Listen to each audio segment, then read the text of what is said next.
Here we go, Spurs fans. Breaking news from Spurs, and this wasn't just another disappointing Tottenham result. This was a full-scale revolt. From the very first whistle, the travelling Spurs fans made their message unmistakably clear. Not with groans, not with silence, but with chants that cut straight to the heart of Thomas Frank's reign, sideways and backwards. Everywhere we go. It rang out early, it rang out often, and it set the tone for a night that felt less like a football match and more like a verdict. Tottenham actually found themselves ahead. In the 38th minute, Mickey van de Ven blasted Spurs into the lead, and for a brief moment, there was irony in the air. The fans responded by singing, "We are staying up, we are staying up." Not a celebration, a warning. Because even with 5 defenders on the pitch, Tottenham somehow made defending look impossible. The first collapse came from their captain. Cristian Romero failed to bring a powerful Guglielmo Vicario throw under control. From the resulting phase, Spurs switched off completely. Former Tottenham man Kyle Walker was given acres of space. Time to look up. Time to measure his pass. Axel Tuanzebe, completely unmarked, fired home his first ever Premier League goal. 5 defenders, 0 organisation, and it got worse. Tottenham's defence then parted down the middle as if Burnley had pressed a button. Lyle Foster rolled his shot toward goal. Vicario and Destiny Udogie somehow combined to help it over the line. 2 goals conceded, 4 shots on target faced, complete chaos. And now the chants turned savage. "We want Frank out." Followed immediately by, "You're getting sacked in the morning." Then came the unprintable one. You know the word. The fans weren't done. They sang for ghosts of the past. First, Dele Alli. Then, the chant that cuts deepest of all, Mauricio Pochettino. He's magic, you know. That one landed like a hammer. Even Cristian Romero's dramatic 90-minute header, which crushed Burnley hearts, did nothing to ease the fury. If anything, it sharpened it. The anger wasn't aimed at the players. They were applauded again, Romero especially. He celebrated by booting an advertising hoarding in pure rage-fueled release. Moments later, he had to come off. Frank said it was cramp. At Tottenham, it would have been perfectly on brand if the captain had re-injured his famously problematic toe by smashing plastic in anger. Thomas Frank still applauded the supporters as he walked off. What came back at him was brutal. The relationship looks broken, and when that happens at Tottenham, the clock is already ticking. Frank tried to defend his work afterward. He thanked the fans for travelling, pointed to a strong first half, talked about improvement, character, willpower. But Tottenham fans don't want to hear about consistency when the numbers scream failure. 2 wins from the last 14 Premier League matches, 3 points from 5 games against Brentford, Sunderland, Bournemouth, West Ham, and Burnley. Teams in dreadful form. Yet Spurs were the ones who looked nervous, fragile, mentally weak. That's the real problem. And it raises an even darker question. If Tottenham crumble like this against struggling sides, what hope do they have against what's coming next? Manchester City, Manchester United, Newcastle, Arsenal, a nightmare run. Frank refused to look that far ahead. He focused on Frankfurt, on the Champions League, on the next game. But the real question isn't about Frankfurt. It's whether he'll still be here to take them there. The irony is painful. Tottenham created more than enough to win this game. Martin Dubravka made 9 saves. One of them, a stunning flying stop from Mathis Telit's Xavi Simons, smashed the crossbar. Spurs had 18 shots, 11 on target. Burnley had 4 shots on target. They scored twice. This wasn't about opening the door. Tottenham kicked it wide. Dominic Solanke's hold-up play was excellent, but in front of goal, he looked rusty. A free header from a couple of yards out. Anywhere else, Spurs are ahead. Wilson Odobert was dangerous, direct, creative, but he's not a scorer. Xavi Simons summed up the chaos. Capable of brilliance, capable of disaster. His passing is inconsistent, his shooting even more so. Frank pointed to Dubravka being man of the match, and he wasn't wrong. But that only fuels the frustration, because doing a lot right offensively means nothing if you can't finish games. Once again, Spurs relied on defenders for goals. Van de Ven, Romero. Only the injured Richarlison has scored more than them this season. That tells its own story. Frank admits they need more from the attackers. But the question is simple. When? Because fans don't want to keep paying to wait. The players haven't downed tools. That much is clear. What's far less clear is what Frank is giving them at half-time. Second half collapses are becoming routine. Late goals are coming not through tactics, but through desperation. Romero charging forward again. Romero saving the day again.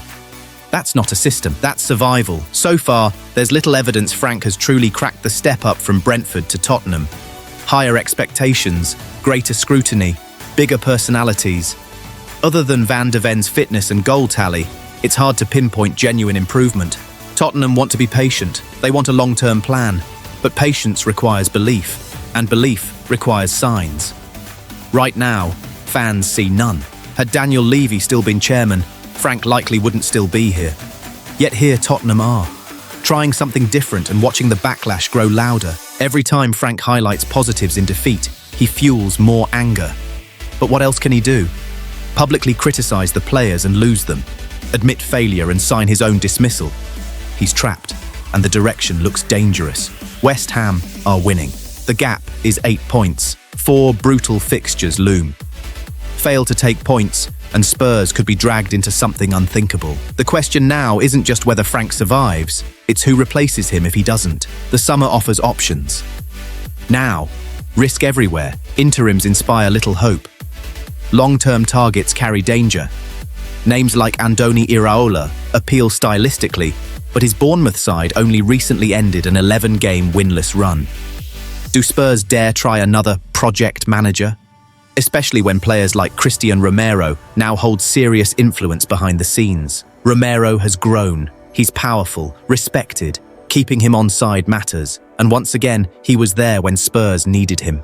But how long can that continue? Frank wants experience, mentality. That's why Gallagher arrived. That's why Andy Robertson is being pursued. But one left-back will not turn this around.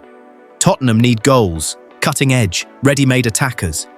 This isn't just a Frank problem, it's a club problem, a reshaped power structure, decisions not paying off, long-term plan fans have heard about for years, with no finish line in sight. Saturday's draw didn't calm anything. It intensified everything.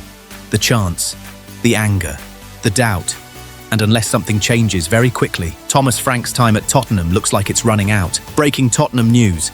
And this one perfectly sums up the chaos surrounding Spurs right now. Because while Barcelona were in the middle of a Champions League classic, while Rafinha was moments away from the biggest goal of his season, a report dropped that left the football world laughing. Tottenham Hotspur want to sign Rafinha. Yes, that Rafinha. The timing could not have been worse or funnier. As Barcelona edged toward a dramatic 5-4 win over Benfica, TalkSport hosts Paul Hawksby and Andy Jacobs could barely keep it together when the report surfaced late in the game. Tottenham, sitting in the bottom half of the Premier League, were suddenly being linked with one of Europe's most informed wingers. Hawksby summed it up perfectly, a player enjoying the greatest night of his footballing life or a January relegation scrap at Spurs. Tough choice. Minutes later, Rafinha did what elite players do.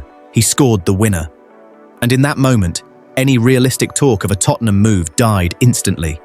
Because Rafinha's season has been outrageous. 8 Champions League goals, 21 goals in all competitions, 9 assists, game-changing performances on the biggest stage. This is not a player looking for an escape route. This is a player at the peak of his powers. And even if Barcelona were open to selling, which they are not, Spurs are the last club that makes sense. Especially right now, Tottenham have won once in their last 10 league games. They sit just 8 points above the relegation zone, and the football is unravelling. Rafinha has already fought one relegation battle in England with Leeds. He will not be signing up for another one in January. Spurs desperately need reinforcements before the February deadline. That much is clear. But a wide forward of Rafinha's quality? That is fantasy territory. However, while one transfer link was laughed out of existence, another has Spurs fans paying very close attention. Andy Robertson. And this one feels very real. The Liverpool left-back could be heading to North London before the window shuts. Robertson was the last player standing by the away end after Liverpool's dramatic defeat at Bournemouth. He paused, he waved, and Spurs supporters noticed. Was it goodbye? Tottenham think it might be. Reports emerged that Spurs made a shock approach for Robertson, accelerating plans that were originally aimed at the summer when his Liverpool contract expires. Now, they want him immediately, and the price could be as low as £5 million. Negotiations are ongoing, time is running out, and Tottenham are pushing. Robertson would arrive with Premier League experience, leadership, and instant reliability, something Spurs desperately lack. Especially with Ben Davies sidelined after breaking his ankle. Tottenham have already signed Brazilian left-back Sousa from Santos, but he is a long-term project. Robertson would be a short-term solution with immediate impact. But let's be clear. If Thomas Frank believes a 31-year-old fullback fixes everything, he's mistaken, because this goes much deeper. Saturday's 2-2 draw with Burnley said it all. Christian Romero once again came to the rescue with a late equaliser, once again saving his manager from embarrassment, and once again the pressure intensified. Frank is under severe threat, the fans are restless, the performances are flat. Even a midweek result against Borussia Dortmund in the Champions League has not eased the tension. Behind the scenes, the Lewis family are already thinking ahead, and the names being linked tell you everything. Xabi Alonso and Aurelien Tchouameni. According to reports from Spain, Tottenham, along with Liverpool, have submitted proposals of around £85 million for the Real Madrid midfielder. Extensive scouting, internal discussions at Madrid, serious money. Tchouameni is a Champions League winner, a France international, a midfielder who transforms teams. If Alonso were to arrive in North London, the pull becomes even stronger.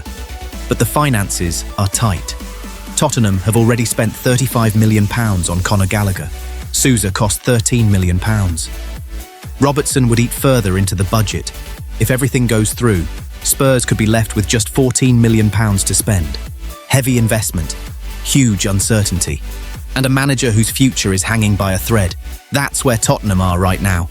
Linked with superstars they cannot attract, chasing experience to plug immediate holes, and quietly preparing for a future that may not include their current head coach.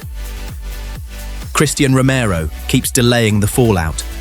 Transfers keep fueling the speculation, and the pressure keeps building. One thing is clear. Tottenham are no longer planning just for the next match. They're planning for what comes after Thomas Frank.